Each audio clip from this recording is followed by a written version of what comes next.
우리 성도 여러분들 평안하십니까? 주님의 이름으로 문안을 드립니다. 이제 3월이 지나가고 4월이 된 것 같습니다. 만물이 소생하고 또 저희가 사는 동네에는 꽃들이 얼마나 많이 폈는지 모르겠습니다. 저희 집 앞에도 하얀 백꽃이 정말 눈이 내린 것처럼 많이 피고 또 핑크빛 꽃들도 피고 또 대포데일, 수선화도 많이 동네에 피고 그랬습니다. 여러분들 사는 곳에도 봄의 기운들이 지금 이제 생동하시리라 그렇게 생각합니다. 이 좋은 계절에 우리 주님 만나기에 더 적합한 그러한 거룩한 그리스도인으로 자라가시기를 간절히 바라겠습니다. 지난 3월 16일 한국에서 발행되는 그 중앙일보라는 신문에 이러한 그 기사가 난 걸 제가 봤습니다. 2029년 4월 14일 6시 46분에 아포피스라고 명명이 된 소행성이 지구와 충돌할 확률이 2.7%다. 그렇게 하는 대문짝만한 그러한 기사가 난 걸 봤습니다. 이 아포피스라는 이름은 그 이집트에서 따온 말이라는데 이집트의 그 악의 신, 바게나 이렇게 막 박의 신을 상징하는 그러한 이름을 땄는데 그 이름이 아포피스라고 그렇게 지어놨다는 것들 기사를 읽었습니다. 이 소행성, 다가오고 있는 이 소행성 2029년에 지구와 부딪히겠다고 이렇게 생각하는 이 행성의 그 지름은 그 중앙 가운데 길이가 엠파이어 스테이트 빌딩 높이 정도 된다 그럽니다. 그러니까 한 381m, 거의 400m 정도 되는 그러한 상당히 큰 그러한 행성이 지금 지구를 향해서 다가오고 있다고 그렇게 합니다. 보통 과학자들이 얘기하기를 그 지름이 20m에서 한 50m 사이에 있는 작은 그러한 그 행성 조각들이 지구에 부딪히면은 정말 어마어마한 LA나 큰 도시 하나를 파괴할 수 있을 정도의 위력을 가진다고 그렇게 신문은 설명하고 있더라고요. 그런데 지금 다가오고 이 행성은 아포피스는 지름이 거의 400m 가까이 되는, 그래서 이 행성이 지구와 부딪히면은 그 위력이 옛날에 그 원자폭탄이 히로시마에 그렇게 떨어졌는데 그 히로시마에 떨어졌던 원자폭탄의 8만 배의 위력이 있다 그럽니다. 그러니까 만약에 그 행성이 실제로 지구와 부딪히면은 지구가 멸망할 수 있다는 그러한 과학자들의 그러한 그 학설을 나사가 발표한 걸 신문에 크게 일면에 그렇게 한 면을 다 할애해서 그렇게 인터넷 신문에 발표한 걸 제가 읽었습니다. 근데 또 이제 다행인 소식은 이 행성이 지구에서 이제 부딪히지 않고 옆으로 비켜갈 확률이 훨씬 많다는 그러한 기사를 첨부해서 다시 해놓은 것들을 봤습니다.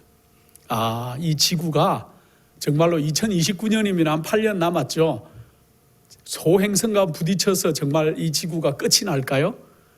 헐리우드에서는 그 마이클 베이라는 감독이 1998년 정도에 그 소행성이 지구와 부딪혀서 이렇게 지구가 아주 큰 일이 날 것 같은 SF 영화를 이렇게 발표했는데 그 영화의 제목이 아마겟돈이었습니다.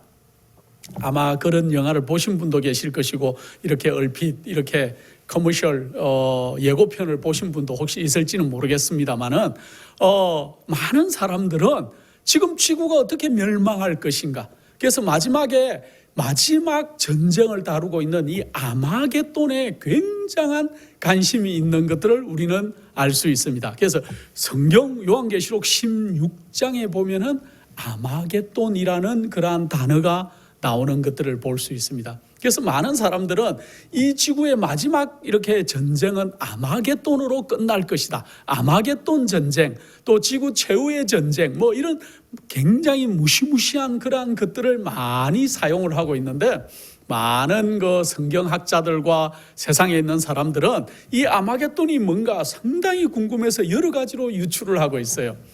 그중 하나가 그 러시아가 아랍의 국가들과 연합을 해서 이스라엘을, 실제로 중동에 있는 이스라엘을 침공해서 세계적인 전쟁이 발발하고 그로 인하여 세계 3차 대전이 발발하는 그러한 것이 아마겟돈이라고 설명하는 많은 그러한 성경의 학자들과 세상의 학자들이 있습니다. 또 그 전에는 중국에 있는 2억 명의 군사들이 유브라데 강을 건너서 이스라엘을 침공하는 것을 아마겟돈이라고 설명하는 그러한 분들도 많이 있었습니다.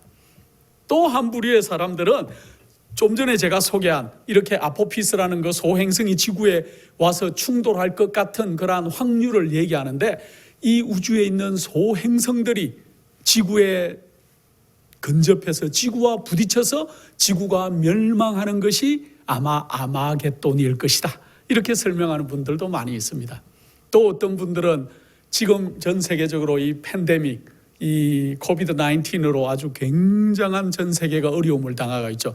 그런데 사실은 이전에도 이 스페인 독감이라든지 또 패스트라든지 여러 가지 팬데믹들이 계속 이렇게 세계적으로 유행 전염병들이 있었던 것들을 우리가 알 수 있는데, 앞으로 이런 전염병으로 이 지구가 멸망하는 것이 아마겟돈일 것이다, 이렇게 설명하는 분들도 있습니다.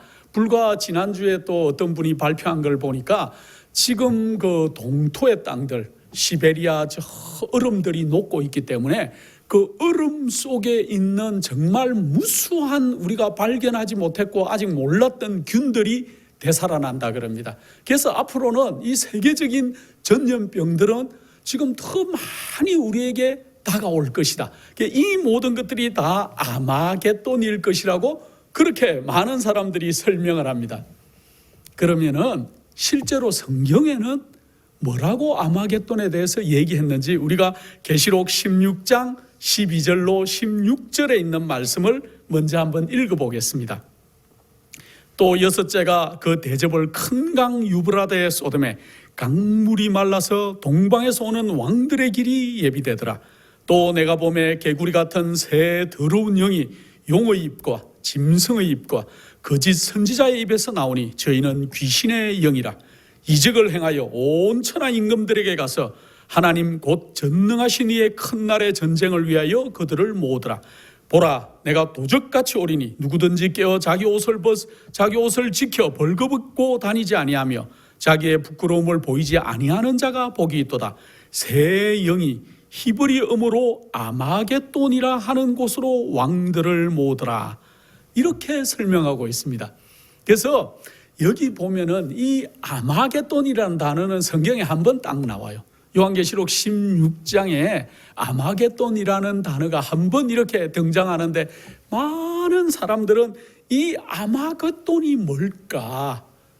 거기에 온 관심을 가지고 있는 것들을 알 수 있습니다. 그래서 오늘은 정말 성경적으로 우리가 아마겟돈을 어떻게 봐야 될 것이며 아마겟돈이 무엇인지를 한번 연구해 보는 시간을 갖고자 그렇게 합니다. 이 아마겟돈 전쟁이라는 것은 마지막에 전 세계적으로 하나님의 백성들을 향해서 감행하는 악인들의 최후의 공격을 그렇게 얘기하는 것입니다. 사단의 백성들과 하나님 백성들 사이에 있을 영적인 전쟁을 가리킨다는 것이 가장 성경의 합리적인 해석일 것입니다. 이 아마겟돈 전쟁이 일어날 수 있는 그러한 시간표를 우리가 성경의 이제 마지막 시간표를 좀 알면은 굉장히 우리가 도움이 될 것입니다. 이 아마겟돈을 이해하는데, 이제 곧 계시록 13장에서 얘기하듯이 짐승의 표를 강요하는 시간들이 우리에게 도래해 있습니다. 앞으로 짐승의 표를 많은 사람들이 이제 짐승의 표를 받게 될 것이고 짐승의 표를 강요하는 그러한 시대에 우리가 살게 될 것입니다. 그러고 나면은 곧 은혜의 시간이 끝날 것이에요. 이제 하나님께서 우리를 기다려 주시고 하던 이 은혜의 시간이 우리에게 이제 끝이 날 것입니다. 그렇게 되면은 곧 이제 마지막 7 재앙이 이 땅에 부어지게 될 것이에요. 천사들이 나와서 7 대접을 땅에 쏟는다는 계시록 16장에 나오는 7 재앙에 대한 얘기들을 이제 우리가 은혜의 시간이 끝나면 곧 7 재앙이 시작될 것인데, 첫째, 둘째, 셋째, 넷째, 다섯째, 여섯째 재앙에 여섯째 대접을 쏟을 때 그때 아마겟돈이라는 그러한 얘기가 나오죠. 자, 그리고 마지막 7 재앙이 부어지고 나면은 곧 예수 그리스도께서 이 땅에 재림하시는 것이 우리가 지금 알고 있는 마지막의 시간표들인 것입니다. 그래서 여기 보면 우리가 7재앙이 그러면 어떤 재앙들이 있었는지 간단하게 한번 7재앙에 대해서 생각을 해보고 지나가겠습니다. 요한계시록 16장에는 7재앙에 대해서 설명을 하는데, 첫 번째 재앙이 어떤 재앙이라고 하냐 하면은, 첫째가 가서 큰 대접을 땅에 쏟음에 악하고 독한 헌대가 짐승의 표를 받은 사람들과 그 우상에게 경배하는 자들에게 나더라 하고 설명하고 있어요. 지금은 이 세계적인 팬데믹, 전염병이나 어려움들을 믿는 자든 믿지 않는 자들이든, 하나님 편에 있든 하나님 편에 있지 않든 모든 사람들이 당할 수밖에 없는 전염병이지만, 앞으로 이제 곧 일어날 7재앙은 짐승의 표를 받은 사람들과 우상에게 경배하는 자들에게 내릴 것인데, 첫 번째 재앙이 뭐라고요? 아주 독한, 악하고 독한 헌대가 이렇게 나서 사람들을 괴롭히겠다. 이 헌대가 이렇게 나면은 힘들겠죠. 우리가 그런 경험이 없기 때문에 어떤 어려움인지 표현을 잘 못하겠습니다. 그런데 실제로 우리가 종기 하나만 나도 굉장히 어려움에 빠질 것인데, 정말로 온몸에 악하고 독한 헌대가 앞으로 많은 전염병들의 원인, 병정들이 우리에게 나타난다면 굉장히 어려울 것이에요. 두 번째가, 그 둘째 재앙은, 둘째가 그 대접을 바다에 쏟음에, 바다가 뭐가 되겠다고요? 죽은 자의 피같이 되어서 바다의 모든 생명물들이 죽어버릴 것이다 하고 얘기하고 있어요. 이 지구상에 거의 한 60% 정도는, 60% 이상은 바다로 이루어졌죠. 물들로. 근데 이 바다의 생물들이 피로 변한 그 물로 인해서 다 죽겠다. 사실은 지금 우리가 호흡하고 있는 이 산소들, 물론 아마존에 있는 열대우림에서나 또 우리가 있는 숲들에서 그 산림들이 받아들이고 뿜어내고 하는 것들로 인해 가지고 우리가 좋은 산소를 공급하지만은, 바다에서 생성되는 그러한 그 플랑크톤이나 그런 것들로 인해서 생성되는 그러한 산소가 굉장히 많은 부분을 차지를 해요. 그런데 바다의 생물들이 다 죽으면 어떻게 될까요? 우리가 정말 사는데 힘이 들 것입니다. 셋째가 그 대접을 강과 물 근원에 쏟음에 피가 되겠다. 바다만 그렇게 변하는 것이 아니고 육지에 있는 강과 물의 근원들이, 우물이든 지하수든 물의 근원들이 피로 변하겠다. 정말 우리가 그 7째 재앙에는 참여 안 해야 되는데, 그런데 다행인 것은 이 7째 재앙이 누구에게 내리겠다고요? 짐승의 표를 받거나 우상에게 경배하는 자들에게 나겠다. 꼭 마치 언제 같습니까?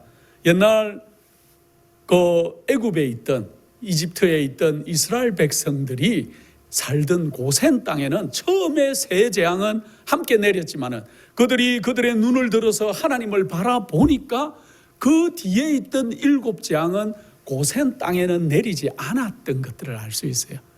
그거와 마찬가지로 마지막 재앙도 너무 우리가 두려워할 것은 아닌 것이, 하나님을 믿는 백성들에게는, 또 올바른 마지막 백성들은 이 재앙에서 피할 길을 받을 것이라는 거죠.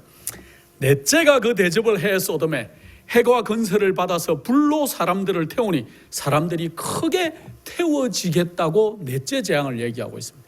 태양이 뜨겁게 사람들을 태우는 그러한 일들이 있을 것이다. 다섯 번째가 그 대접을 짐승의 보좌에 쏟으니, 이게 중요합니다. 어디에 쏟겠다고요? 짐승의 보좌에 쏟으니 그 나라가 곧 어두워지며 사람들이 아파서 자기 혀를 깨물고 아픈 것과 종기로 인하여 하나님의 하늘의 하나님을 회방하고 저희 행위를 회개치 아니하더라.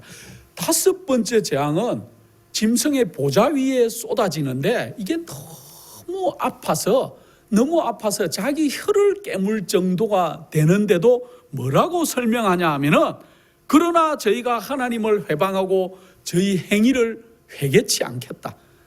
그렇게 고통을 당하는데도 회개치 않는 사람들의 품성을 그렇게 이제 얘기하고 있어요. 이 마지막은 짐승의 보좌의 장소가 암흑으로 변할 것이다. 그렇게 암흑 재앙을 얘기하고 있어요. 그래서 마지막에는 이 재앙을 통하여 많은 사람들이 짐승의 세력의 그 정체가 누군지를 나중에 알게 될 것이에요. 그래서 그 짐승의 정체가 또 짐승이 존재하는 장소가 어딘지를 알게 되고 7 재앙이 지금 내리는 이 재앙들이 누구 때문에 내렸다는 것들을 사람들이 알게 될 것이라는 거지요. 그래서 이때부터는 하나님의 누가 진짜 하나님의 백성인지 누가 짐승의 표를 받거나 하나님과 함께하지 않는 물인지가 극명하게 갈리는 시대를 우리가 보게 될 것이라는 거예요. 그래서 실제로 저 바티칸의 하늘 위가 깜깜해지는 일이 아마 그때 있는 것들을 우리가 실제로 목격하게 될 것입니다. 6번째 재앙이 이제 나오는데, 6째가 그 대접을 큰 강 유브라데에 쏟으니 강물이 말라서 동방으로부터 오는 왕들의 길이 예배되더라. 여기 아까 제가 처음에 읽었죠. 이것처럼 여기에 보면은 새 더러운 영이 하나님의 백성들을 이끌어서 전쟁을 하기 위해서 어디로 모으더라? 아마겟돈이라고 하는 곳으로 모으더라 하고 설명하고 있습니다. 여기에 보면은 이 아마겟돈은 하나님의 7 재앙 중에 하나의 심판으로 표현이 됐다는 것들을 알 수 있습니다. 그래서 하나님 편과 사단의 편의 마지막 영적 전쟁이 있을 것을 얘기하는데, 그것이 바로 아마겟돈이라는 것들을 우리가 설명할 필요가 있습니다. 아마겟돈에 대해서는 지금 이 재앙만 끝나고 나면은 바로 제가 더 상세하게 우리가 연구를 해보겠습니다. 마지막 7째 재앙, 7째가 그 대접을 공기 중에 쏟음에, 공기 가운데 쏟음에 큰 음성이 성전에서 보좌로부터 나서 가로되 되었다 하니 번개와 음성들과 내성이 있고 큰 지진이 있어 어찌 큰지 사람이 이 땅에 있어 오므로 이같이 큰 지진이 없었더라. 큰 성이 세 갈래로 갈라지고 망국의 성들도 무너지니 큰 성 바벨론이 하나님 앞에 기억되신 바 되어 그의 맹렬한 진도의 포도주 잔을 받음에 각 섬도 없어지고 산악도 간 데가 없더라. 또 중수가 1 달란트나 되는 큰 우박이 하늘로부터 사람에게 내리니 사람들이 그 박제로 인하여 하나님을 해방하니 그 재앙이 심히 크더라. 이 마지막 7번째 재앙은 이제 하늘에서 번개와 내성과 우레 같은 음성들이 들리고 섬들도 움직이고, 그 다음에 우박이 내리는데 1 달란트나 되는 우박이 내린다. 제가 전에 한번 말씀드릴 때 1 달란트 100건 되는 이 우박이 얼마나 요즘 키로수로 하면은 34점 몇 킬로예요. 34kg짜리가 하늘에서 떨어지면은 그 가속력에 의해서 이 땅에 남아날 것들이 있겠습니까? 정말 우리가 어려움을 당하게 될 것입니다.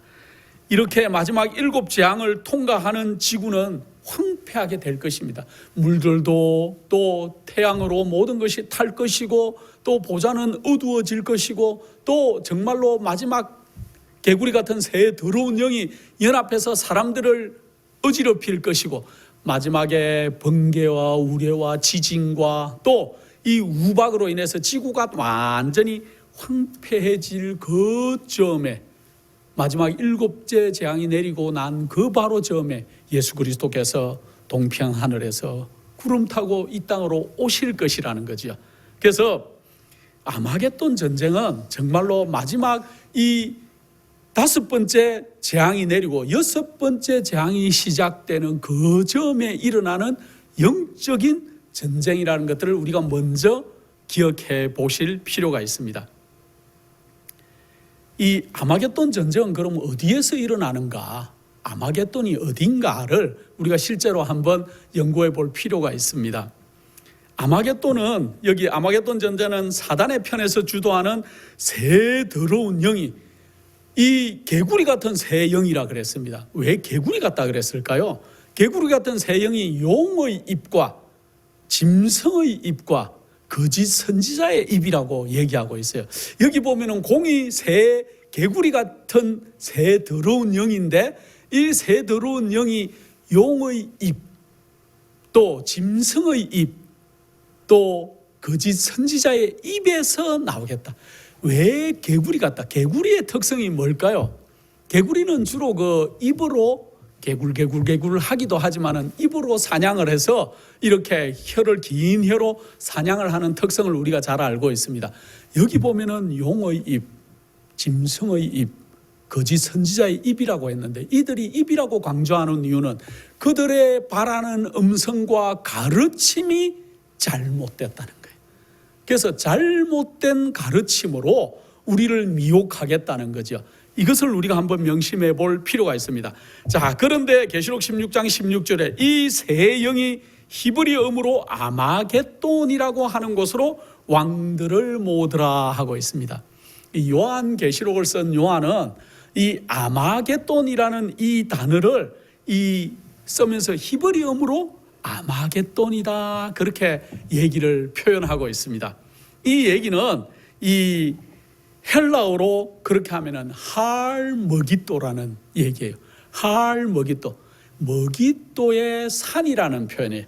머기또의 평야, 머기또의 산, 이러한 표현이 이 아마겟돈이라는 거예요. 그래서 실제로 그러면은 할머기또가 어떤 곳이고 어떤가, 이걸 우리가 조금 살펴볼, 어떤 일이 그동안 있었던지 그걸 한번 살펴볼 필요가 있습니다. 이 할머기또라고 하는 이 머기또 평야는 지름이 한 18에서 20km 정도 되는, 20마일 정도 되는, 18에서 20마일 정도 되는 평야라 그럽니다. 예, 지름이. 그리고 이 평방미터로 이렇게 따지면은 평방 300km 정도 평방미터, 300km 평방미터. 그 다음에 마일로 하면은 200마일 평방미터 정도 되는, 이 한국말이 좀 제가 잘 안 됩니다. 200평방마일 뭐 이 정도. 그래서 제가 이걸 좀 찾아보니까 여러분들이 뭐 시카고 시내를 잘 안 가보셨겠지만은 그 미국에 있는 시카고 시보다 훨씬 작다 그럽니다. 이 정도 위치가. 그래서 그렇게 넓은 곳이 아니에요. 그래서 여기에 뭐 수억의 군사들이 와서 전쟁을 할 수 있는 그런 곳이 아니었고, 이스라엘의 지형을 살펴보면은 이스라엘은 그 예루살렘은 산 위에 있었어요. 산 위에 있었기 때문에 예루살렘을 침공하기 위해서는 필히 이 머기또 평야를 나와서 이렇게 침공을 해야 되는, 그래서 많은 전쟁들이 고대 이스라엘 예루살렘을 위시한 많은 그 나라의 전쟁들이 이 머기또 평야에서 있었던 것들을 우리가 역사적으로 볼 수 있습니다. 그곳에는 세 개의 산이 있었어요. 머기또 평야 북쪽에는 갈멜산, 여러분들이 잘 아는 갈멜산이 있었고, 그 다음에 남쪽으로는 길보아 산이 있었고, 또 동남쪽에는 다볼산이 있었어요. 그래서 세 산을 기점으로 해서 그 평야가 좀 길쭉하게 이렇게 만들어져 있는데, 그곳에서 고대 수많은 전쟁들이 있었던 것을 알 수 있습니다. 여러분들 성경에 보면은 이 사사 시대에 여선지자, 여사사, 드보라 사사를 알고 계시죠? 이 드보라 사사가 시스라 군대가 쳐들어왔을 때 그들이 전차, 철로 만든 전차 900성을 가지고 왔다. 그때 당시에 철 전차 900성을 가지고 올 정도면 그 뒤에 따르는 군사들은 정말 이루 헤아릴 수 없이 어마어마한 군사들이 이 드보라 당시에 쳐들어왔는데, 드보라 여선지가 많은 그들에 따르는 그러한 그 믿음의 백성들을 데리고 10,000명을 데리고 나가가지고 이 다볼산에서 그렇게 밑으로 내려가서 이 기손 강가에서 그들을 다 물리친 것들을 성경에 얘기하고 있습니다. 그곳이 바로 머기또 평야였어요. 그 다음에 또 여호수아가 가나안 왕들하고 전쟁했던 장소도 이 머기또 그 곳이었고, 그 다음에 여호사밧, 여러분들이 잘 아시죠? 정말로 믿음 있는 왕 여호사밧. 그가 이스라엘의 역사를 보면은 여호사밧 당시에 가장 이스라엘의 군사력이 부강했다 그럽니다. 그러나 그 부강한 군사력을 가지고 있는 여호사밧도 모압과 암몬과 세일산 족속, 이 삼중연합이 그들에게 쳐들어왔을 때 어떻게 했습니까? 그가 가장 튼튼한 예루살렘 성벽을 완비를 해놨고 튼튼한 군사와 군사력이 막강했지만은 그가 하나님을 의지해서 기도하고 이 전쟁, 이 삼중연합을 치러 나갔던 것들을 성경 역사에서 우리가 너무나 잘 알고 있습니다. 그럴 때 하나님이 그의 기도를 들으시고 어떻게 합니까? 너희는 먼저 군사들 앞서서 누구를 내보내라고요? 찬양대를 데리고, 전쟁에 나가는데 군사들을 용맹한 군사들이 선발대가 먼저 가는 것이 아니고 그 앞에 하나님의 찬양대를 데리고 하나님을 찬양하면서 전쟁에 나가서 언덕에 딱 섰는데 보니까 모압과 암몬과 세일산족들이 먼저 서로 다 죽이고 있었어요. 그 장소가 바로 머깃도예요. 예, 머깃도 그곳에서 요사밭이 대성을 일으켰던 장소가 머깃도라는 것이죠. 그 다음에 또 사울이 길보아 산에 가가지고 영매를 찾아갔죠. 그래서 그곳에서 누구를 불러냅니까? 사무엘을 불러내는 강신술이 일어났던, 성경에 강신술이 대표적으로 일어났던 그 장소가 바로 머깃도 옆에 있던 그러한 산이었죠. 그리고 사울도 나중에 마지막 전쟁에 나가서 죽었던 장소, 전사했던 장소도 바로 이 머깃도였다는 것들을 우리가 기억할 필요가 있습니다. 그래서 이 머깃도에는 세 산이 있는데 북쪽에 있는 갈멜산, 여러분들 너무나 잘 아시던 이 갈멜산에서 바알과 아스다롯의 850의 이방의 거짓 선지자들과 하나님의 참종 엘리야가 대결해서 그곳에서 어떻게 합니까? 엘리야가 놀라운 승리를 거두죠. 그래서 엘리야가 뭐라고 얘기합니까? 너희의 섬길 자를 오늘 택하라. 이 갈멜산 전투는 우리가 누구를 선택할 것인가? 하나님 편에 설 것인가? 아니면은 거짓 선지자의 선을 설 것인가? 영적 전쟁이 일어났던 놀라운 곳이 바로 이 머깃도, 할 머깃도라는 것들을 우리가 기억할 필요가 있어요. 그 다음에 남쪽의 길보온 산에서 정말로 처음으로 강신술, 이 더러운 새 영이 용의 입과 하는데, 용이 주로 사단이 하는 그러한 놀라운 일이 무엇이냐면은 강신술이에요. 그래서 사단을 대표하는 그러한 강신술, 물론 다른 쏘임들을 가지고 있지, 놀라운 거짓 기별들을 가지고 있지만은 용이 하는, 계시록 12장에 보면은 용의 정체가 나오죠. 용이, 옛뱀, 곧 용이라고 하는 사단이 하늘에서 내어 쫓겼다는 그러한 얘기를 이렇게 우리가 계시록 12장에서 용의 정체를 알 수 있고, 계시록 13장에 보면은 짐승이 누군지가 계시록 13장에 정확하게 나오죠. 갈멜산에서 거짓 선지자들과 대결했던 그 모든 것들이 거짓 선지자의 표본이었던 것들을 우리가 너무나 잘 알 수 있고, 그 다음에 남동쪽에 있던 다볼산은, 여러분들이 다볼산 이러니까 그 산이 무슨 산인지 잘 모르지만은 변화산 하면은 얼른 기억하시죠.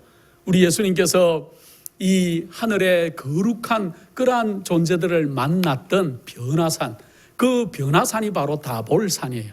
이 변화산, 그곳에서 우리 주님의 재림의 청사진을 그곳에서 보여주셨던 놀라운 일이 그곳에 있었던, 그래서 이 머깃도의 평야, 할 머깃도, 머깃도의 산이라고 하는 아마겟돈은 옛날 이스라엘 백성들은 아마겟돈 하면 그 자리가 무슨 말인지 다 알았어요. 아, 그곳은 전쟁을 하는 곳이구나.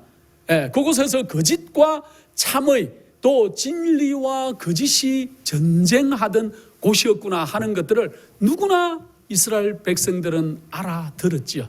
그곳이 바로 아마겟돈이라는 것들을 알 수 있습니다. 그래서 이 머깃도의 이 할 머깃도, 그곳의 세 가지 산의 의미는 재림전의 영적인 기만의 시대, 신앙의 결정을 내리는 영적 싸움의 현장을 얘기하는 거예요. 특별히 그곳에 이 하나님의 삼위일체를 흉내낸 세 산이 이렇게 있던 그 장소, 그래서 사탄은 하나님의 삼위일체를 모방하기 위해서 용의 입과 짐승의 입과 거짓 선지자의 입이라고 아마 그렇게 표현했을지도 모르겠습니다. 그래서 우리가 이 아마겟돈의 실체를 제대로 알고 대처하는 것은 너무나 중요할 것입니다.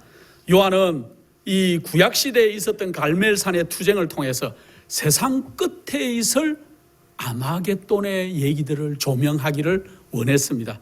그래서 당시의 그 엘리야의 전쟁은 정치 세력인 아합 왕과 또 거짓 종교의 세력인 거짓 바알을 숭배하는 거짓 선지자들이 이제 전쟁했던 것과 마찬가지로 마지막 아마겟돈 전쟁은 정말로 하나님의 사단의 그 거짓 종교와 그 다음에 또 거짓 종교에 물들어 있는 세상의 정치 세력들이 하나님의 마지막 백성들을 핍박할 그러한 것에 비견되는 그러한 얘기라는 것들을 우리가 잘 이해할 필요가 있습니다. 그래서 마지막에 이 갈멜산 위에서 바알과 거짓 선지자들의 정체가 다 폭로가 되고 그들이 기송강가로 다 끌려가서 850명을 그날 다 엘리야가 처단하라고 한 거와 마찬가지로 앞으로 이러한 일들이 계시록에 정확하게 그렇게 설명되어 있는 것들을 우리가 알 수 있습니다. 이제 이 아마겟돈을 공부하기 위해서는 동방에서 오는 왕들의 길이 예비되더라 하는 그 얘기가 무슨 얘기인지도 우리가 좀 기억할 필요가 있어요. 계시록 16장 12절에 여섯째가 그 대접을 큰 강 유브라데에 쏟음에 강물이 말라서 동방에서 오는 왕들의 길이 예비되더라. 여기 보면은 왕의 길이 예비되더라 하지 않고 왕들의 길이 예비되더라 하고 표현한 것들을 우리가 잘 볼 수 있습니다. 동방에서 오는 왕들이 누굴까요?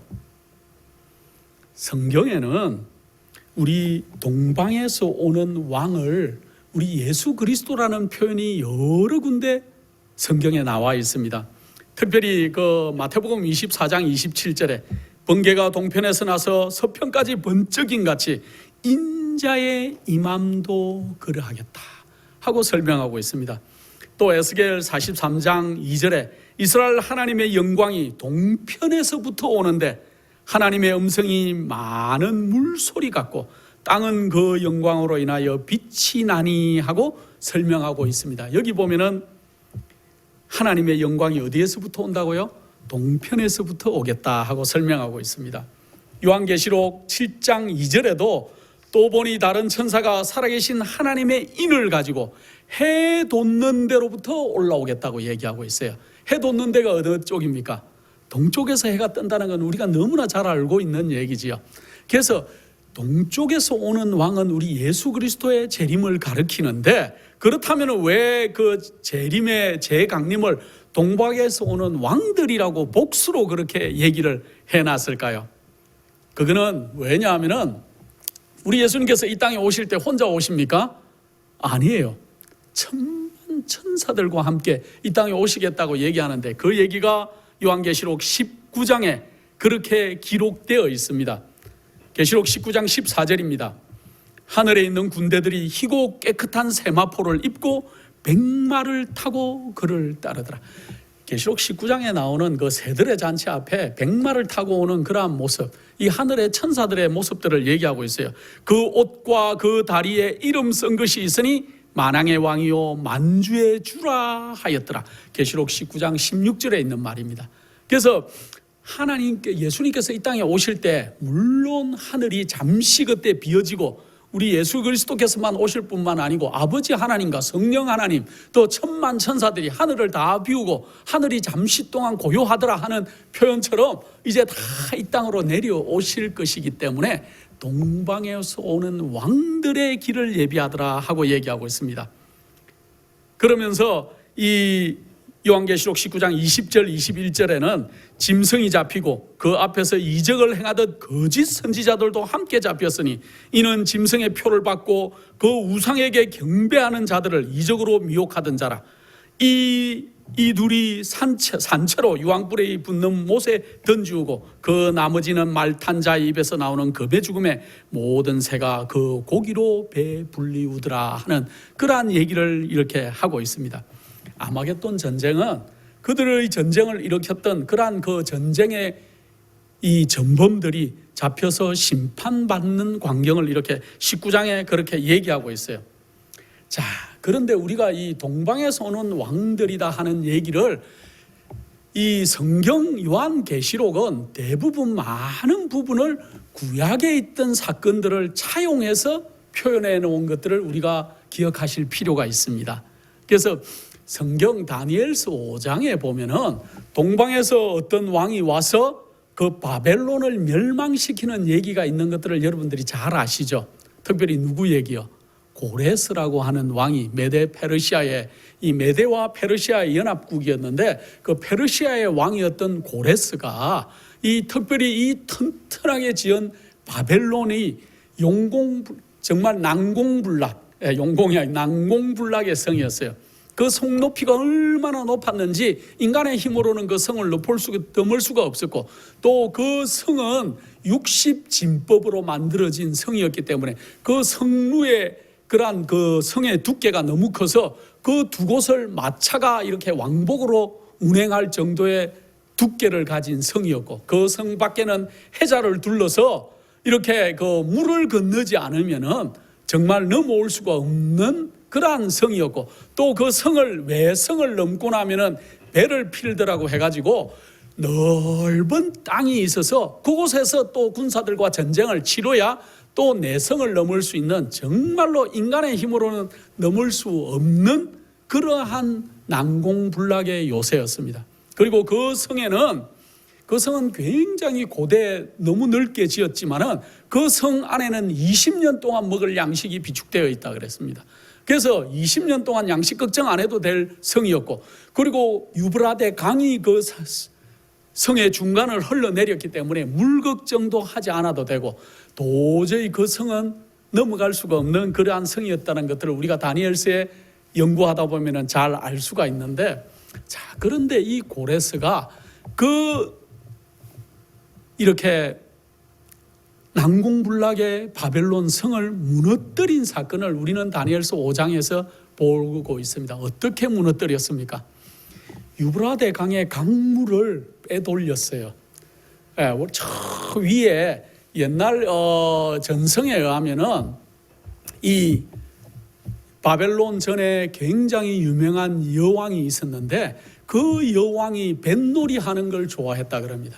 그래서 저 위쪽에 큰 호수를 만들고 유브라데 강물을 이렇게 끌어다려서 그곳에서 이제 뱃놀이 하는 걸 좋아해서 그곳에 큰 호수를 할 수 있는 수로가 있었는데, 이 느부갓네살이 이제 돌아가시고 난 다음에 이제 이 벨사살, 자기의 손자가 왕이 됐을 그 즈음에 AD 60, BC 이제 605년에 바벨론이 시작하고 난 다음에 거의 이제 68년 정도 지나고 난 다음에 정말로 하나님이 약속한 70년의 시간이 거의 다 됐을 그 즈음에 벨사살이 어느 날 귀인들을 데리고 잔치하고, 누가 이 성을 공격하겠느냐. 물론 페르시아가 공격한다는 소식을 들었지만 우리는 건재하다는 것을 보여주기 위해서 귀인 1,000명을 모아서 그들이 술 마시고, 특별히 하나님의 거룩한 성전에 있던 기명들을 가지고 와서 그 거룩한 잔에, 하나님의 성전에 봉사하던 그 잔들에, 대접들에 그들이 정말로 술을 따라서 먹고 잔치하고 있을 때 떠인 손이 나타나서 벽에 메네 데겔 우바르 신이라는 글자를 썼던 것들은 우리나 너무나 잘 알고 있습니다. 그 저녁 전부터 고레스는 이제 이 물을 어떻게 할 것인가 하다가 저 위에 발견한 것이 그 수로가 있다는 것을 발견하고, 수로를 발견하고 그 수로를 열어서 유브라데 강물을 빼돌리기 시작했어요.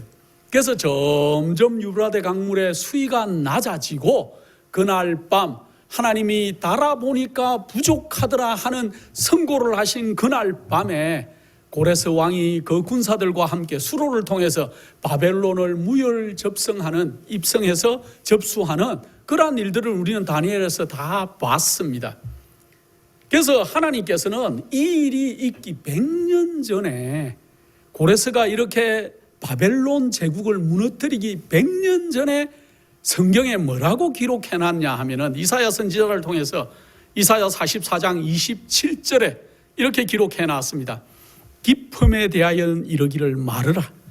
내가 내 강드물들을 마르게 하리라 하며, 벌써 100년 전에 강물이 마르게 하겠다는 얘기를 하고 있습니다. 44장 28절, 고레스에 대하여 이르기는 그는 나의 목자라, 나의 모든 기쁨을 성취하리라 하며, 예루살렘에 대하여 이르기를 중건되리라 하며, 성전에 대하여 이르기를 내 기초가 세움이 되리라 하는 자니라. 놀랍지 않으십니까 여러분? 성경에는 이 고레스가 벌써 이 일이 있기 100년 전에 이사야 선지자를 통해서 고레스가 어떻게 이 바벨론 성을 접수할 것이고 앞으로 이 고레스가 어떤 일을 할 것이라는 것까지도 명확하게 기록해놨다는 거죠. 그날 밤에 고레스가 그 성문 안으로 진입해 들어왔을 때 그 자리에 누가 있었겠습니까? 그 메네메네 데겔 우바르신이라는 그 표현의 글자를 아무도 이해하지 못했기 때문에 그 왕후가 찾다가 자기 부왕의 시대, 느부갓네살 시대에 유명했던 그 다니엘을 생각해내고 다니엘이 와서 그 글자를 해석해 주는 그 순간점에 고레스가 들어왔기 때문에 다니엘이 어떻게 했겠습니까? 그 고레스 왕이 그 자기 앞에 왔을 때 고레스 대왕이시여 어서 오십시오 하고 인사했지 않겠습니까? 고레스가 얼마나 놀랐을까요? 당신이 날 처음 보는데 내가 어떻게 고레스인지를 알고 있느냐? 그럴 때 다니엘이 뭐라고 했을까요? 다니엘은 이사야서와 예레미야서를 너무 열심히 읽고 있었습니다. 그래서 다니엘은 70년이 다 됐다는 것들을 알고 있었고 그가 그 일을 위해서 기도하는 사람이었기 때문에 다니엘이 이제 이사야서를 아마 펴고 하늘에 가서 우리 물어보자고요. 다니엘이나 그 친구들이 다니엘서를 펴고 그 다니엘의 이사야서를 펴고 고레스에 대해서 얘기해 주지 않았겠습니까? 당신의 이름이 여기 있습니다. 그럴 때 고레스가 얼마나 놀랬겠습니까? 그러면 나에 대해서 또 어떤 말이 더 있느냐? 그럴 때 뭐라 그랬습니까? 예루살렘에 대하여 이러기는 중건되리라. 당신이 앞으로 예루살렘을 중건하라는 영을 우리에게 주겠습니다. 우리 민족을 내보내겠습니다. 또 성전에 대해 이러기를 내 기초가 세움이 되게 하겠다. 기초를 세우는 자금과 모든 것들을 이 고레스가 주겠다는 얘기를 성경에 다 기록해놨습니다. 그때 너무나 감명을 받은 고레스는 하늘의 하나님을 알게 되고 또 하나님이 그 성경에 기록해 놓으신 대로 그가 1차 귀한 영을 발휘하고 성전에 쓸 모든 것들을 내어주는 것들을 역사적으로 우리가 볼 수 있죠.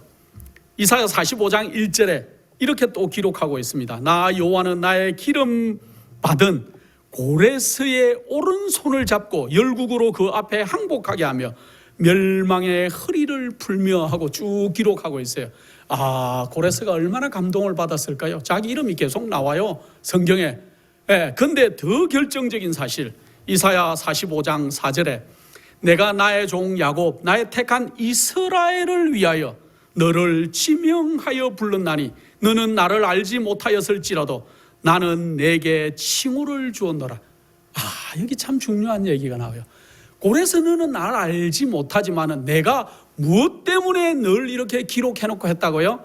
나의 종 야곱 이스라엘을 위하여, 이스라엘 때문에 너가 앞으로 이 이스라엘 때문에 할 일이 있다는 것들을 고레스에게 명령을 미리 100년 전에 내리신 것이죠.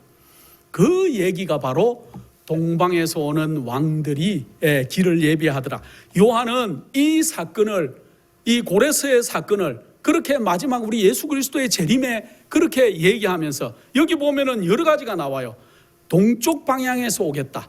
그 다음에 모든 악의 세상을 굴복시키는 자가 오겠다. 또 목자라는 칭호를 주겠다. 또 하나님께 기름 부음 받은 사람을 소개하는데, 그래서 바로 이 고레스는 우리 예수 그리스도를 표상하는 인물이었어요.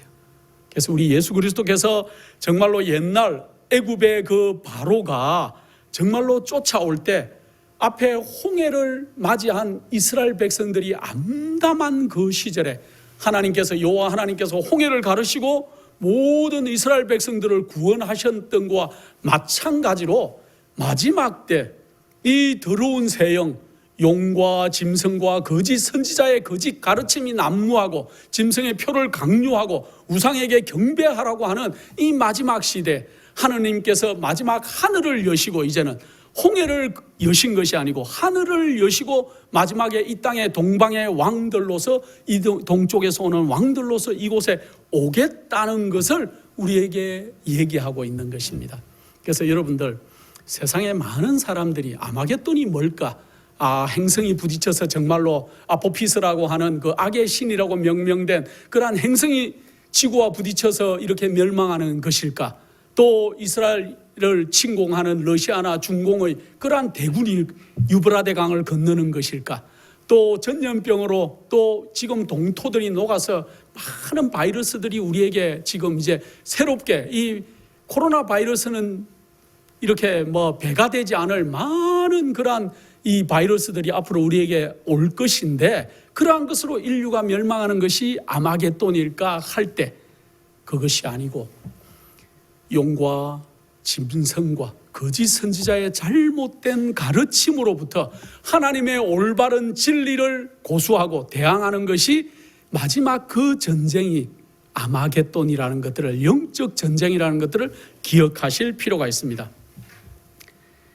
우리는 아마겟돈이 실제적인 전쟁이 아니라 하나님과 사단의 사이에 있는 최후의 마지막 영적 전쟁인 것들을 지금 잠깐 공부해 봤습니다. 아마겟돈 전쟁에서 우리가 승리하는 길은 예수 그리스도의 의의 옷을 입는 것밖에 없어요.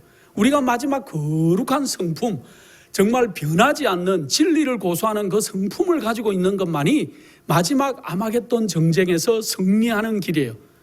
우리 자신이 죽고 마음속에 우리 예수 그리스도께서 온전히 드러나는 그 매일의 경험을 하는 사람들, 매일매일 세상의 욕심과 소욕과 또 세상에 대한 희망을 끄끄버리시고 하늘에 대한 생각과 하늘의 정신과 아름다운 예수 그리스도의 성품을 그 가진 사람들이 아마겟돈 전쟁을 준비하는 사람들일 것입니다. 이제 곧 머지않은 장래 지구 최후의 마지막 그러한 전쟁인 아마겟돈 전쟁이 이루어지게 될 것인데, 두 무리가 갈라지고 있어요.